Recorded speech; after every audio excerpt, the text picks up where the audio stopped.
హైదరాబాద్ అమర్పేటలో వివాహేతర సంబంధం రచ్చకెక్కింది. తన భర్తతో వివాహేతర సంబంధం పెట్టుకున్న ఓ మహిళకు దేహశుద్ధి చేసింది భార్య. ఈ ఘటన డీడీ కాలనీలో చోటు చేసుకుంది. ప్రవీణ్ అనే వ్యక్తికి భార్యతో పాటు పిల్లలు కూడా ఉన్నారు. అయితే తాను పనిచేస్తున్న సంస్థలో మరో వివాహితతో ఏర్పడ్డ పరిచయం వివాహేతర సంబంధంగా మారింది. అప్పటి నుంచి ప్రవర్తన మారడం గమనించిన భార్య వివాహేతర సంబంధం గురించి తెలుసుకుంది. ఈ విషయాన్ని బట్టబయలు చేయాలని నిర్ణయించుకున్న ప్రవీణ్ భార్య ఇద్దరు సన్నిహితంగా గడుపుతున్న సమయంలో రెడ్ హ్యాండెడ్ గా పట్టుకుంది. భర్తను అతడి ప్రియురాలికి దేహశుద్ధి చేసింది. ఈ క్రమంలో తన ప్రియురాలిపై దాడి చేయకుండా అడ్డుకున్న ప్రవీణ్ తన భార్య పిల్లలపైనే దాడికి దిగాడు. దీంతో తన భర్తపై పోలీసులకు ఫిర్యాదు చేసింది ప్రవీణ్ భార్య.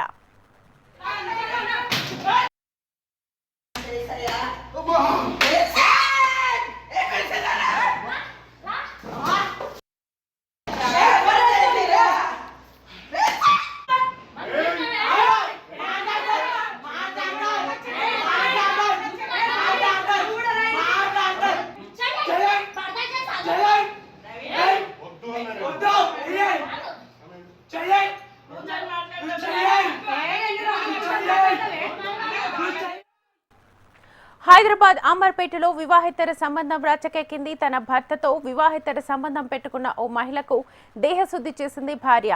ఈ ఘటన డీడీ కాలనీలో చోటు చేసుకుంది. ప్రవీణ్ అనే వ్యక్తికి భార్యతో పాటు పిల్లలు కూడా ఉన్నారు. అయితే తాను పనిచేస్తున్న సంస్థలో మరో వివాహితతో ఏర్పడ్డ పరిచయం వివాహేతర సంబంధంగా మారింది. అప్పటి నుంచి ప్రవర్తన మారడం గమనించిన భార్య వివాహేతర సంబంధం గురించి తెలుసుకుంది. ఈ విషయాన్ని బట్టబయలు చేయాలని నిర్ణయించుకున్న ప్రవీణ్ భార్య ఇద్దరు సన్నిహితంగా గడుపుతున్న సమయంలో రెడ్ హ్యాండెడ్ గా పట్టుకుంది. భర్తడు అతడి ప్రియురాలికి దేహశుద్ధి చేసింది.